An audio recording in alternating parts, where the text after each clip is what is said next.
ख्वाजा आसिफ साहब मौजूद हैं, इनकी ज़बान भी आग उगलती है। मेरी ज़बान आग उगलती ज़बान जो है, ये नेशनल असेंबली नहीं है, कई सोतने आपस में लड़ रही है, हर वक्त ताने, हर वक्त तनकीद। चाहे मैंने इतराफ़ करना है या चेयरमैन साहब आपने इतराफ़ करना है, मैं उनकी बात नहीं करूँगा, फिर कोई तलखी की बात ना हो जाए। 8 माह में इस ऐवान में आपने भी देखा, हम सब ने देखा, माहौल इस तरह बना होता है जैसे ये नेशनल असेंबली नहीं है, कई सोतने आपस में लड़ रही है, हर वक्त ताने, हर वक्त तनकीद। कोई पॉजिटिव बात एक दूसरे के लिए हमने कभी कही ही नहीं। पूरा मुल्क जो है एक गैर यकीनी सूरत हाल से दो चार हैं, सियासी इंतशार हैं, और अगर कोई इसे इनकार करता है और हत्ता कि जो दिलों का मेल है और ये जो तबीयतों में ज़िद और अना घुसी हुई है, बातों में मुकाबले आए हुए हैं, और जहाँ ये होता है तो ये तीनों जीत जाते हैं, ताल्लुक़ और रिश्तेदारियाँ जो हैं वो हार जाते हैं। पाकिस्तान तहरीक इंसाफ के बानी चेयरमैन इमरान खान पाबंद सलासल हैं। मीडिया रोज़ कहता है मुज़ाकरात हो रहे हैं, यहाँ से कभी बात आती है कि हम तो मुज़ाकरात कर ही नहीं रहे हैं, यहाँ पे भी हमारी तरफ से भी कहते हैं कि जी मुज़ाकरात नहीं होते हैं। अमूमन मेरी ज़ाती राय है, झूठ बोला जाता है कौम के साथ, बातें शुरू हो जाती हैं, बातें ख़त्म हो जाती हैं, लेकिन मैं जो समझा हूँ वो ये है कि कोई भी मुज़ाकरात तब तक कामयाब हो ही नहीं सकते हैं जब तक सियासी कुव्वतें एक टेबल पे बैठ के वो TORs डिस्कस ही न करें और उन TORs को लेके फिर एस्टेब्लिशमेंट से भी बात करें कि ये हमारे TORs हैं, लेकिन पूरी कौम की नज़रें इस ऐवान की तरफ हैं। यानी फरिश्ते तो नहीं आएंगे हमारे बीच बात करने के लिए, या कोई इंडिया से या अफ़गानिस्तान से लोग आएंगे। इतने बड़े लोग सियासी, ख्वाजा आसिफ साहब मौजूद हैं और बड़ा एहतराम है मेरे दिल में, लेकिन इनकी ज़बान भी आग उगलती है। और ये मैं नहीं कहता हूँ कि हम जो हैं बड़े ही इस मामले में कोई दरगुजर करते हैं। मैं गुजारिश ये करना चाहता हूँ कि 26 नवंबर के वाक़यात और सानेहात के बाद, और ये मैं गिला कर रहा हूँ, ये तारड़ साहब मौजूद हैं, वज़ीर इंफॉर्मेशन, लोग मरे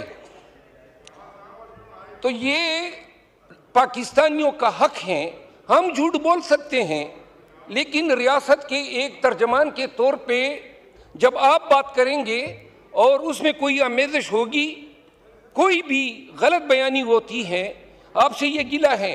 अगर कल को ये चीज़ असूलन एडमिट हो जाए और अगर 26 नवंबर के वाक़यात हो गए, पाकिस्तानी थे मरे थे, तो क्या बिगड़ जाता अगर कुशादा दिली से कह देते कि जी इन्ना लिल्लाहि व इन्ना इलैहि राजिऊन, और ये कह देते कि पाकिस्तानी हैं उनके लिए दुआ कर लेते हैं। ये कहाँ का हल है कि आप कहें कि जी हम इनके कत्ल से इनकारी है। इसी हाउस के वक़ार भी उसका बढ़ेगा, हमारी ज़िम्मेदारी भी जो है, जो हम वो करते हैं इस हाउस को, वो भी जो है पूरी होगी। लेकिन ये बातें कि कमेटी बन गई है और कमेटी जो है वो, मैं समझता हूँ कि कोई इस सिलसिले में कोई रिस्पांस जो है उसी वक्त हो सकता है कि उस सब्सटेंटिव किस्म का इनिशिएटिव लिया जाए। किसने इनिशिएटिव लेना है? मरवा साहब ने कहा है कि हमने कहा है कि जी वो इनिशिएटिव लें।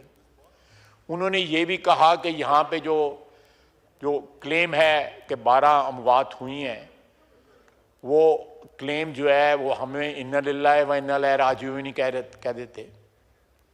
लेकिन देखें, जब आपकी तरफ से, मुझे नहीं पता, मैं I have absolutely no knowledge कि कितनी अमवात हुई हैं, क्योंकि खोसा साहब मोहतरम यहाँ पे वो 278 कहते हैं।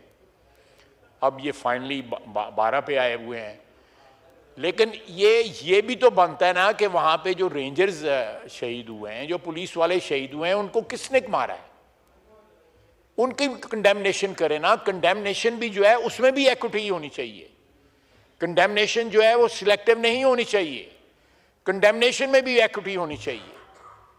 अगर माहौल का कोई इनिशिएटिव करना है तो फिर जो है इल्ज़ाम में जो है सिलेक्टिविटी नहीं होनी चाहिए। अगर आपने किसी बात का इतराफ़ करना है तो उसमें कोई मसलत नहीं होनी चाहिए, चाहे मैंने इतराफ़ करना है या चेयरमैन साहब आपने इतराफ़ करना है। मैं उनकी बात नहीं करूंगा, फिर कोई तलखी की बात ना हो जाए। जो सिलसिला जो है अल्लाह ताला की अदालत में भी बख्शिश का जो सिलसिला पहले उधर से शुरू होता है कि आप इतराफ़ करते हैं कि ये मामलात गलत हैं, उसके बाद जो है बख्शिश का सिलसिला जो है वो रहीम करीम है उसका शुरू होता है। तो ये मैं समझता हूँ कि ये मेरी ज़बान आग उगलती ज़बान जो है, मैंने इस माहौल देखा हुआ है, इसी हाउस का माहौल देखा हुआ है, आपने भी देखा हुआ है। यहाँ क्या होता था जब हुक्मरानी हाथ में थी, जब बोझ था, जिम्मेदारी थी हुक्मरानी की, उस वक्त क्या होता था, हमारे साथ क्या होता था। आज बात होती है, मैं कोई टेट फॉर टैट की गुफ्तगू नहीं कर रहा, just putting the record straight, कि आज बात होती है कि जी जेल में ये सहूलत नहीं है, ये सहूलत नहीं है, ये सहूलत नहीं है। 6 टेम्परेचर था, मुझे एक कंबल दे दिया गया, तकिया भी नहीं दिया गया। उस कंबल के ऊपर मैंने जानमाज बिछा लिया, जानमाज ले नहीं सकते थे, नहीं तो हो सकता है वो भी ले लेते, और उसी को लपाट के मैं 12 रातें सोया जनवरी की। मैंने तो किसी से शिकायत नहीं की। ये बार बार कहा जाता है तो मैं आई एम रिस्पॉन्डिंग। मैं एक सियासी वर्कर हूं, सियासी वर्कर को इन आजमाइशों से गुजरना पड़ता है और उसको अपना सर ऊंचा करके गुजरना पड़ता है। उसको मिन्नतें नहीं करनी पड़ती हैं, उसको शिकायतें नहीं करनी चाहिए। उससे एक सियासी वर्कर की जो है इज्जत आबरू जो है कॉम्प्रोमाइज होती है। अगर हमने कोई मुश्किलें उठाई तो अपनी जो भी हम बिलीव करते हैं, जिस भी चीज़ में जो भी हमारे अकायद हैं, जो भी हमारे सियासी नज़रियात हैं, उसके लिए किया, उसके लिए एक कीमत अदा की। आप यहाँ पे पाकिस्तान की तारीख में देख लें, सिर्फ एक शख्स है जिसके खिलाफ आर्टिकल 6 इनकी काबीना ने लगाया, वो मैं हूँ।